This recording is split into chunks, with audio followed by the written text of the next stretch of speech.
Un haut responsable de la sécurité russe ne s'est pas contenté de condamner l'attaque américaine contre le Venezuela. Il a dégainé des mots lourds de menaces tranchants comme des lames.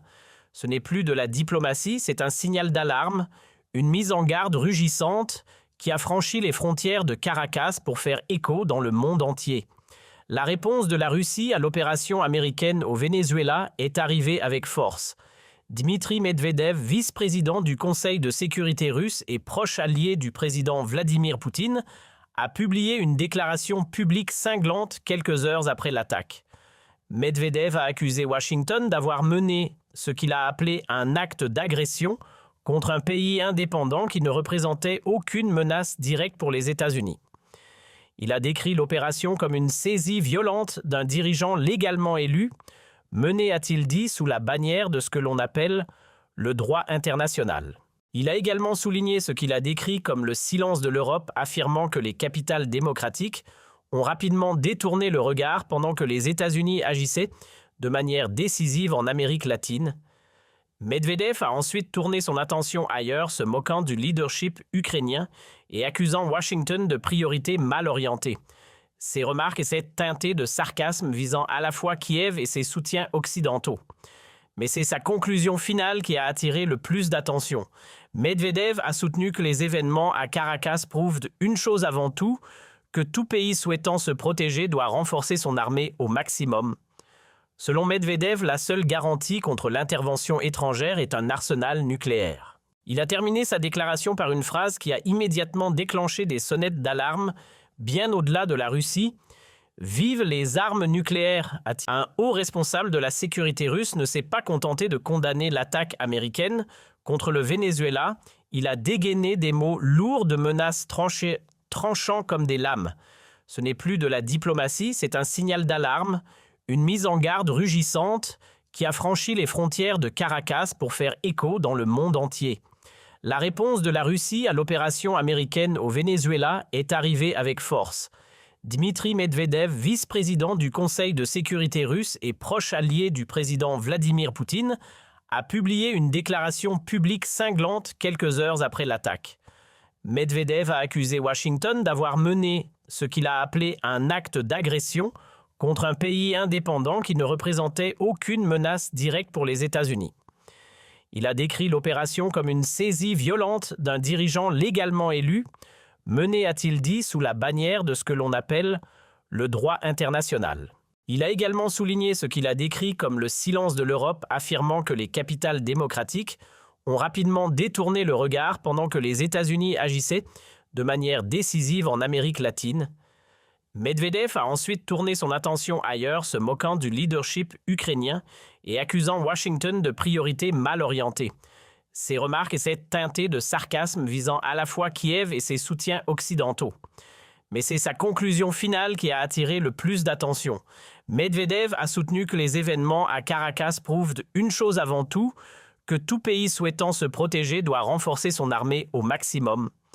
Selon Medvedev, la seule garantie contre l'intervention étrangère est un arsenal nucléaire. Il a terminé sa déclaration par une phrase qui a immédiatement déclenché des sonnettes d'alarme bien au-delà de la Russie. « Vive les armes nucléaires !» a-t-il écrit, présentant la frappe américaine sur le Venezuela comme la preuve que le pouvoir et non la diplomatie définit la survie dans le monde d'aujourd'hui. Les ondes de choc de la frappe de Washington sur le Venezuela se propagent déjà bien au-delà de l'Amérique latine. Moscou a été parmi les premières capitales à réagir et ses mots étaient tranchants, délibérés et sans équivoque, qualifiant l'action américaine d'agression armée. La Russie a tracé une ligne rouge autour de la souveraineté de l'escalade et de la stabilité mondiale. Alors que la confusion s'approfondit à Caracas, les retombées diplomatiques et militaires s'accélèrent. La Russie a réagi rapidement et avec force. Dans une rare déclaration matinale, Moscou a accusé les États-Unis d'avoir commis un acte d'agression armée contre le Venezuela, condamnant la frappe et avertissant que l'escalade pourrait échapper à tout contrôle. Le ministère russe des Affaires étrangères a rejeté catégoriquement la justification de Washington, la qualifiant d'intenable. Moscou a déclaré que l'hostilité idéologique avait supplanté la diplomatie et que la confiance, la prévisibilité et le pragmatisme avaient été abandonnés au profit de la force. La Russie a exhorté toutes les parties à faire un pas en arrière. Le dialogue, a-t-elle dit, doit remplacer la pression militaire. Moscou a réaffirmé sa position, selon laquelle les différends, aussi graves soient-ils, doivent être résolus par la négociation, pas par le bombardement. Le message était pointu. L'Amérique latine doit rester une zone de paix. Le Venezuela a déclaré la Russie a le droit de déterminer son propre avenir sans ingérence militaire extérieure. Moscou a déclaré sa solidarité avec le peuple vénézuélien et a exprimé son soutien au leadership bolivarien du pays, présentant la crise comme un test de souveraineté, non seulement pour le Venezuela, mais pour l'ordre international. La déclaration de Medvedev selon laquelle « Vive les armes nucléaires » est particulièrement incendiaire. Elle transforme ce qui pourrait être une condamnation diplomatique standard en quelque chose de beaucoup plus menaçant. Medvedev ne se contente plus de dire que la Russie s'oppose à l'action américaine, il dit que les armes nucléaires sont la seule protection réelle contre ce type d'intervention. Cette déclaration s'inscrit dans un schéma plus large de rhétorique nucléaire russe qui a augmenté depuis le début de la guerre en Ukraine. Les responsables russes, en particulier Medvedev, ont à plusieurs reprises évoqué les armes nucléaires comme moyen de dissuader l'Occident d'intensifier son soutien à l'Ukraine. Mais utiliser la frappe vénézuélienne comme justification pour promouvoir les armes nucléaires élargit cette rhétorique au-delà du contexte ukrainien. Cela suggère que la Russie voit la frappe vénézuélienne non pas comme un événement isolé, mais comme faisant partie d'un schéma plus large d'agression américaine que seule la dissuasion nucléaire peut contrer. La Russie a également soutenu les appels de Caracas et des dirigeants régionaux pour une session d'urgence du Conseil de sécurité de l'Organisation des Nations Unies, signalant que cette confrontation se dirige maintenant vers la plus haute arène diplomatique du monde. Même pendant que les déclarations fusaient, l'incertitude s'approfondissait sur le terrain. Le vice-président du Venezuela a admis que le gouvernement ne connaissait pas la localisation du président Nicolás Maduro ni de la première dame. Cet aveu est intervenu quelques heures après que le président Donald Trump a affirmé que les forces américaines avaient mené une frappe à grande échelle et que Maduro et sa femme avaient été capturés et retirés du pays. Le ministre de la Défense du Venezuela est intervenu rapidement. Vladimir Padrino a ordonné un déploiement complet des forces armées, confirmant les attaques sur plusieurs sites et appelant les troupes à rester fermes et à exécuter les ordres présidentiels.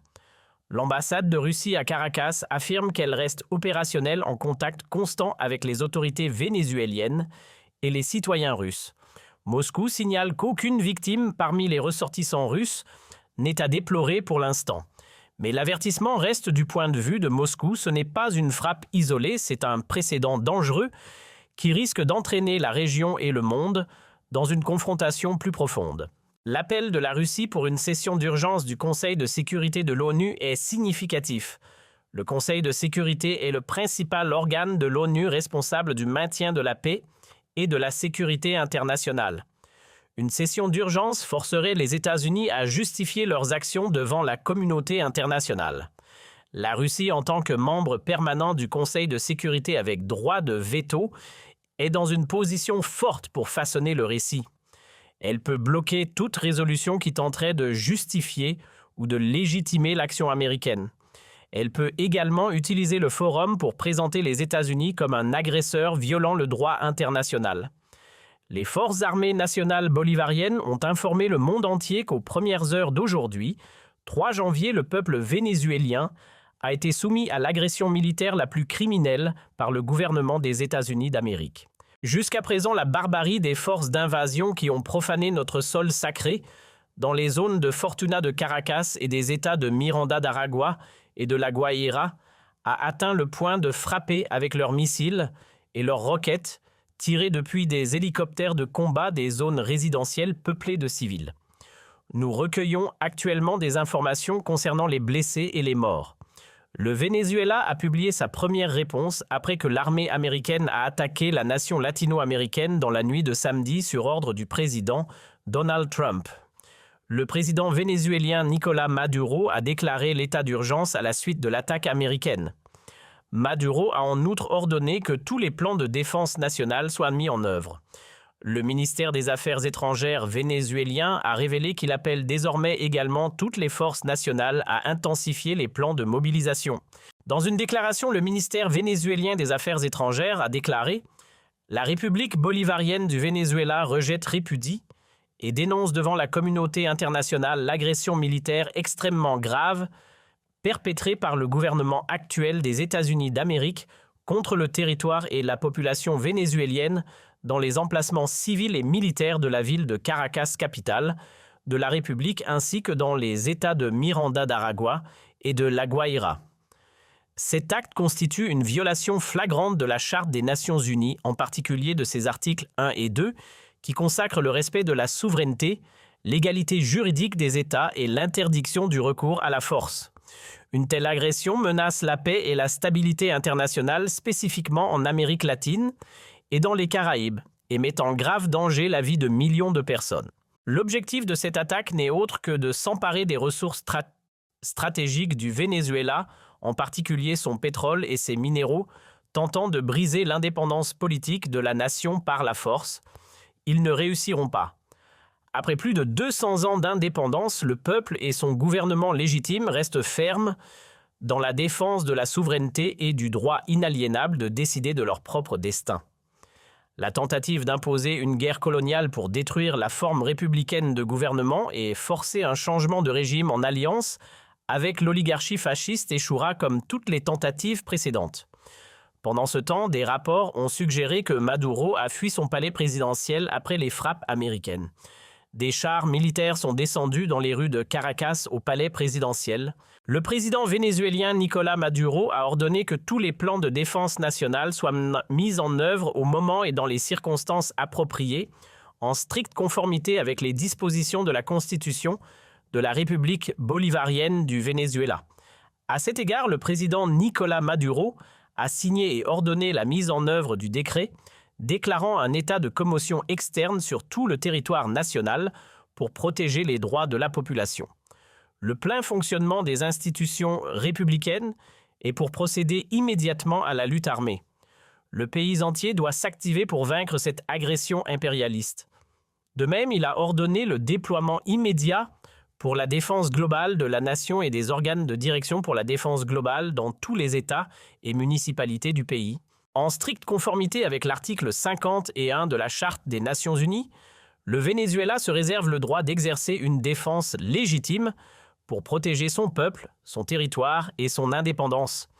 Nous appelons les peuples et gouvernements d'Amérique latine, des Caraïbes et du monde à se mobiliser en solidarité active contre cette agression impérialiste. Pendant ce temps, non seulement un assaut aérien, mais l'armée américaine a également commencé une invasion terrestre du Venezuela. Des rapports non confirmés suggèrent que le corps des marines américains a envahi plusieurs